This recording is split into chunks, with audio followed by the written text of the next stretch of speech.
Well, day 3 has come to a close, and we could not ask for a better day at the Hutchinson Sports Arena.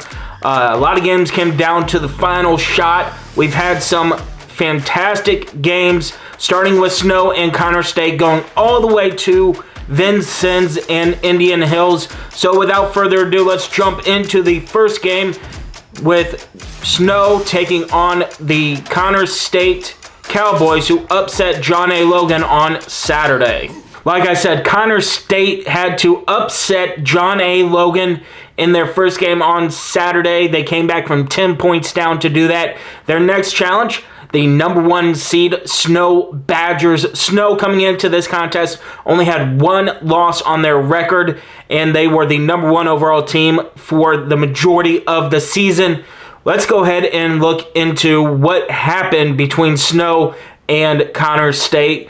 Connor State led by 5 at the break, 33-28, and I think a little bit of that had to do with what I was talking about at the end of yesterday's episode, which was some of these teams that had to play on day 1 might get the advantage because they've played on the rims, they've seen the depth perception, and it was proven correct here with Connor State.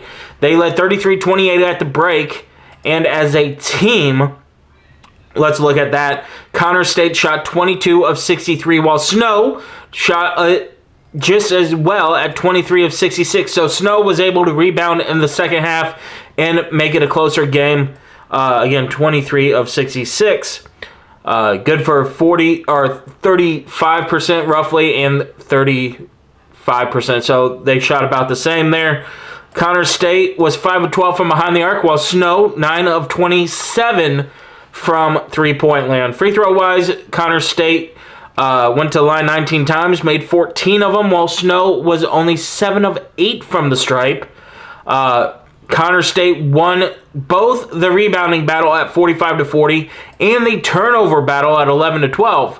So once again, the rebounding and the turnover battle, if you look at a close game, is going to tell you 99% of the time how this game came out. You see Connor State won both these matchups, and that is why they came out away with the victory. Points off turnovers, Connor State led that 9-5, as well as the points in the paint, 32-24. However, Snow led off the bench 24-13, and each team had a medium-sized leads. Connor State's lead was as many as 8.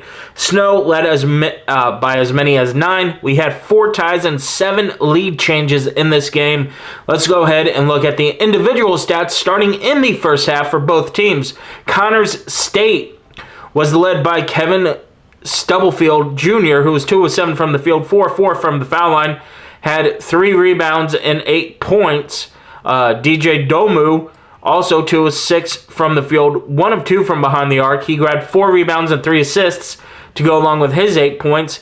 Ethan Dietz was 3 of 5 shooting, good for 6 points and 3 rebounds, while Edwin Daniel led the team in rebounding with 8. He was also 3 of 9 from the field and 6 points for Connor State.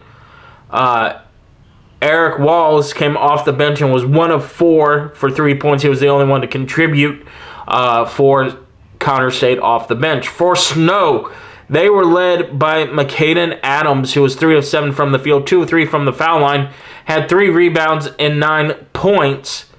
And then we had Mark Brown, who was 2 of 5, 1 of 3 from behind the arc. He finished with 5 points. But it was really their bench. They were able to get 8 points off the bench compared to Connor State's only 3. Chance Tudro was 1 of 4 from the field, and Coleman Ford was 1 of 1, both with 3 points. Once again, Snow just couldn't get anything to hit in the first half. As you see, they shot 31% in the first half and 30% behind the arc, compared to Connor State's 37.5%. In the second half, Snow kind of woke up a little bit and reminded people why they were the number 1 seed. DJ Domu continued to control the game for the Connor State Cowboys with 8 points in the second half off of 3 of 8 shooting performance. Also grabbed 2 rebounds and 2 assists. Edwin Daniel was 2 of 6 from the field and had 7 points as well.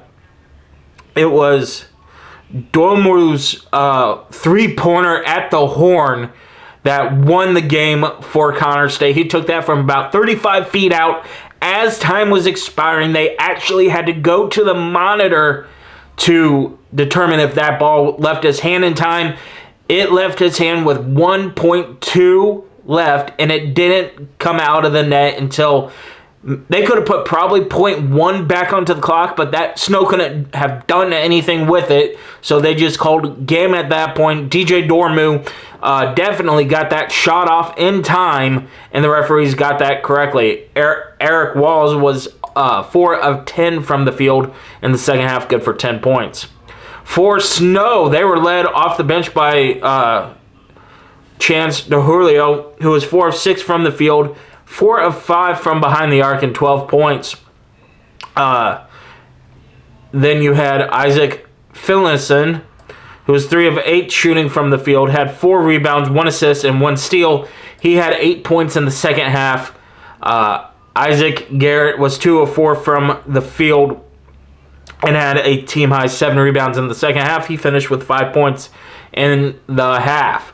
So once again, it was DJ Dormu with the shot of the tournament and probably the shot of the season, as that one went in and advanced Connor State for a first huge upset, as the crew at ESPN said no 17 seed has beaten a 1 seed. Well, Connor State just made history with their victory over Snow. Now they wait for their next matchup in the Elite 8.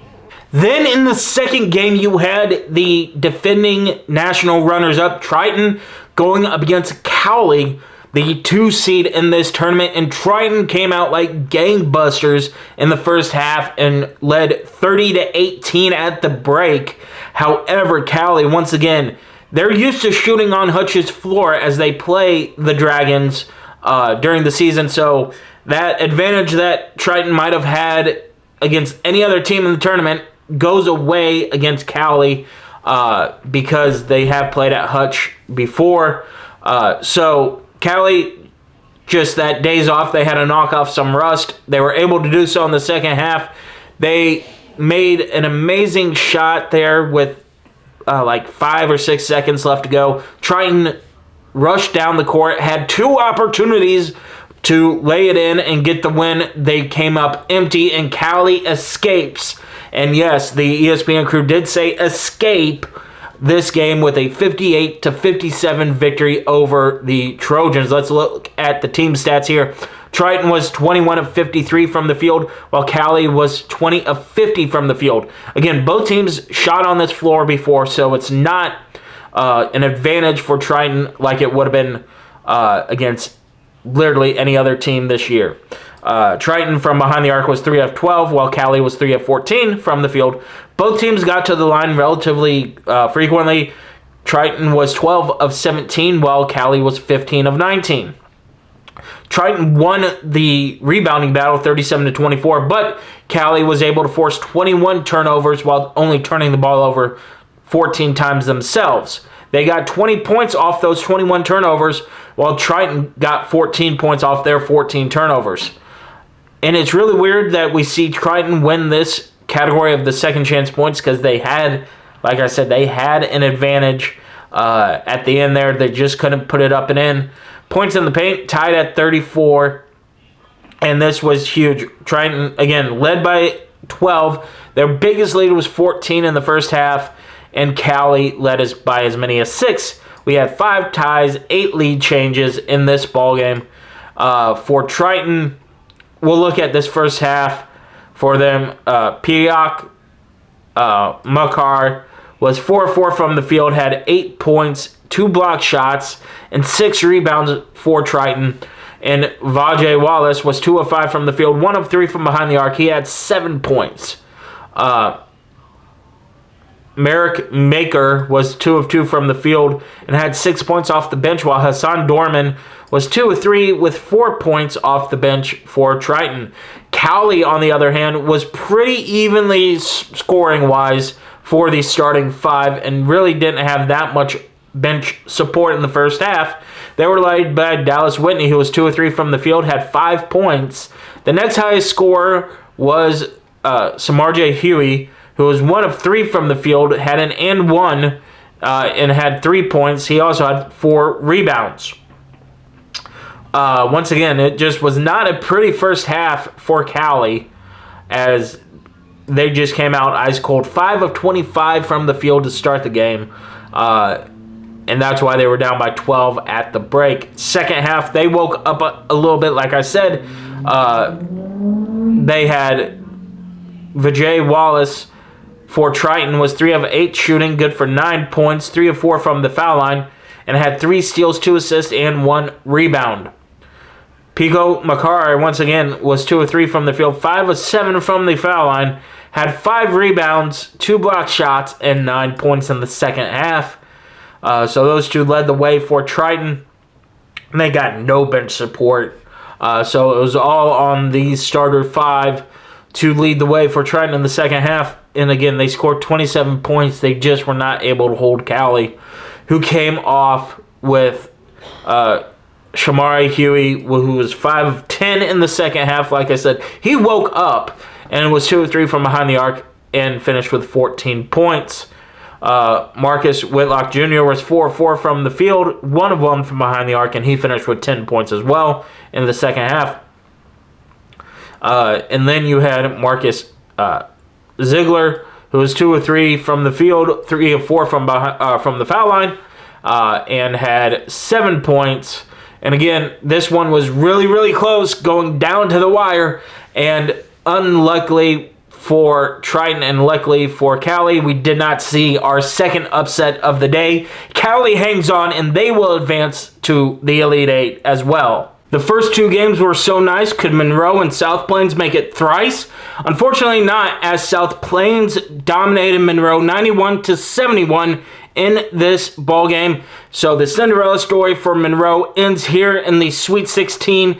Monroe actually led the game at the half, 44-42. However, South Plains used that 20 minutes to reacclimate themselves with how the Sports Center is set up in terms of dimensions and the depth perception, and they rolled in the second half for this 20-point victory as they win 91-71. Let's go ahead and look at the stats. Like I said, Monroe led 44-42 at the break, and South Plains came out and almost put 50 up in the second half for the victory.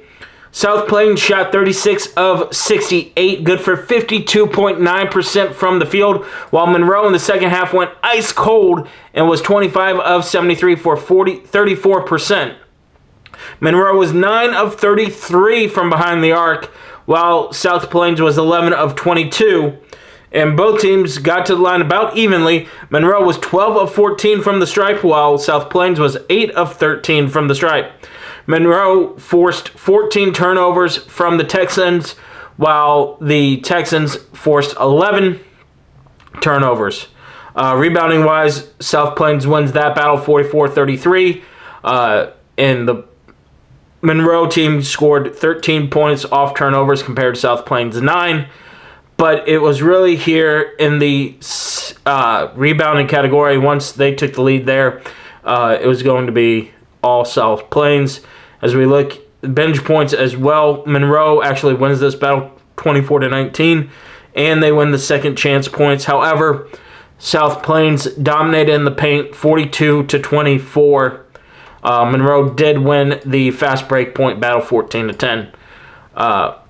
So let's go ahead and look at the stats. Again, this game just concluded in the sports arena, so we don't have first half and second half stats. The Monroe Mustangs were led by Quinn Fang Pang, who was 6 of 15 shooting from the field, 2 of 8 from behind the arc, had 3 rebounds, and finished with 20 points. Ryan Williams Jr. was 7 of 16 shooting, 4 of 10 from behind the arc, and he had 19. He also grabbed 6 rebounds, had 2 assists. Eric Meja was 3 of 8 shooting from the field, 1 of 3 from behind the arc, grabbed 8 rebounds, had 8 assists, and he finished with 11 points for Monroe. The last player in double figure, Delvin Palmer, Jr. was close to getting double figures. He was 3 of 10 from the field and had 5 rebounds as well. He finished his season with 7 points in a losing effort for Monroe. South Plains, on the other end, were led by Caleb Blackwell, 9 of 16 shooting from the field, 5 of 8 from behind the arc, had 5 rebounds and 7 assists to go along with his 26 points. Otero Morris was 8 of 14 from the field, 3 of 5 from behind the arc. He grabbed 7 rebounds as well to go along with his 3 assists. He finished with 21 points. Isaac Tavares was 6 of 18 from the field, 1 of 2 from the foul line, had 14 rebounds leading the way for the Texans, had 4 assists, and he finished with 13 points. And the final Texan in double figures was Jalen Ricks, who was 5 of 10 from the field, 3 of 8 from behind the arc, and he finished with 13 points. Ija Esmuna was 4 of 4 from the field. He was close getting in double figures. He finished with 8 as well. Again, here are the 3 referees for that. I really wish that they would show the officials for the first 2 games because going back to that Connor State game, we did have our first female official, which was amazing in the Hutch Sports Arena. So with that being said, South Plains dominates in the second half, and they win this one going away 91-71, and they will await the winner of Jones and Angelina, who will play tomorrow. It should be a good game for those two, but South Plains is the 3rd team to advance to the quarterfinals in this year's tournament. And the final game of the night pitted Vincennes against Indian Hills. For the 2nd straight game, Vincennes had to play another blue blood in their run for a national title, and they ran into a very good Indian Hills team, but came out with an 85-71 victory in this one. And for Vincennes, it was a tale of 2 halves, as they jumped out early against Indian Hills, but towards the end of the first half and into the second half for Hills, they made a run and cut the lead down to as many as 4 points, and then Vincennes was able to hang on and extend their lead. Indian Hills, towards the end as well, for the last 4 minutes or so, was fouling as soon as Vincennes got possession. So it was an interesting tactic for them. However, Vincennes was able to hold on despite an amazing game by Quentin Perkins II. I'll get to him in a minute. So yeah, Vincennes pulls out the quote-unquote upset, 85-71 on this one. Let's look at the team stats here for both teams. Vincennes shot a whopping 29 of 54 from the field for 53.7%, 5 of 13 from behind the arc, and 22 of 29. Again, this was a little inflated towards the end of the ball game, while Indian Hills, on the other hand, shot white hot as well. They were 25 of 52, good for 48.1%, and they were on fire from behind the arc, good for 12 of 25 behind there. They were 9 of 17 from the free throw line. Vincennes won the turnover battle 11-13. However, Indian Hills did score more points off those turnovers, 15 points compared to Vincennes' 14. Vincennes also out-rebounded the Warriors of Indian Hills 34-27. And they also, however, Indian Hills did get a huge boost off their bench points, 44-18 there. Points in the paint, Vincennes won that one 36-26. While on the fast break, Indian Hills was able to run it a little bit and get a couple of fast break points for them. Individual stats, starting with the Trailblazers of Vincennes University. Hussein Elmaraji was 7 of 9 shooting from the field, 1 of 1 from behind the arc, his first made 3 of the season. He had grabbed 4 rebounds and finished with a career-high 20 points. LeBron Thomas was not to be denied in this one. He was 5 of 12 shooting from the field, 4 of 6 from the foul line, had 5 rebounds and 5 assists. He finished with 15. Brian Akonmu was 4 of 8 shooting from the field, got started late and helped his team to a victory. He grabbed 9 rebounds for a team high, and he finished with 14 points. Michael Cooper led the team at the break with 7 points. He was 3 of 4 for the game, 1 of 1 from behind the arc, grabbed 5 rebounds, 1 assist. and he finished with 11 points. And Dayton Williams finishing out the scoring for the Trailblazers as in double figures, was 5 of 10 shooting from the field, grabbed 3 rebounds, and had 11 points. For Indian Hills, they were led by the aforementioned Quentin Perkins II, 8 of 11 from the field. He did not want to take off the Indian Hills jersey. 4 of 5 from deep, and a lot of those came in the last 10 minutes of the ballgame. 2 rebounds, 4 fouls. He finished with 20 points. Trenton Walters was 5 of 11 shooting from the field, 5 of 9 from behind the arc, and he had 15 points as well. Caden Nation was 4 of 6 from the field, 2 of 3 from behind the arc, had 2 rebounds and 11 points. There was a little kerfuffle there towards the end of the game, as well as Caden Nation got a technical foul and Coach Franklin got a technical foul on the Vincennes side of things. For the officials, we had Tyler, Nick, and Scott there.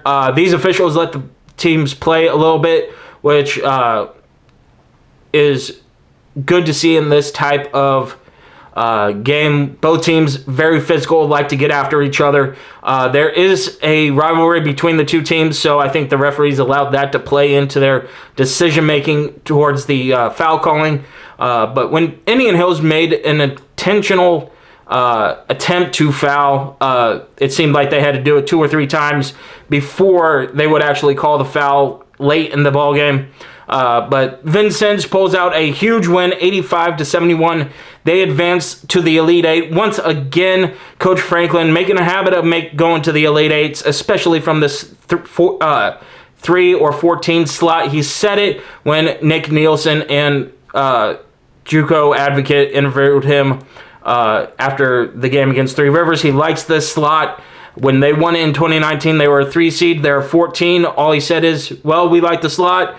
Maybe we just got to play one more game. They do so. They win tonight and advance to the quarterfinals. So there you have it. We had 3 really good games, even though the Vincennes game at the end there got a little out of hand. But 3 really good games and 1 game that was decided early and often in the South Plains Monroe game. So half of the Elite Eight is now set. Let's go ahead and look at the bracket as we see here. Once again, Connor State with the biggest upset of the day, beating off number 1 Snow at the last second. Then you had Cowley surviving against Triton. Again, Triton had a couple times there at the end to win it. Lay-in and a tip-back did not fall for them. South Plains, like I said, they're the only ones that really dominated in this game. They led Monroe and never let them into the ball game themselves. They advance. And then Vincennes advances. Indian Hills was in the game for 30 minutes of it, and then towards the end there, Vincennes was able to pull away and make it to the Elite Eight. So there you see the bracket for the first part of the Sweet 16. The games will continue tomorrow, 4 more games to go, and then we'll have our Elite Eight set. So that's going to do it for this episode, everybody. I will see you all tomorrow where we wrap up the Sweet 16 and we see what the quarterfinals look like. Until then, peace.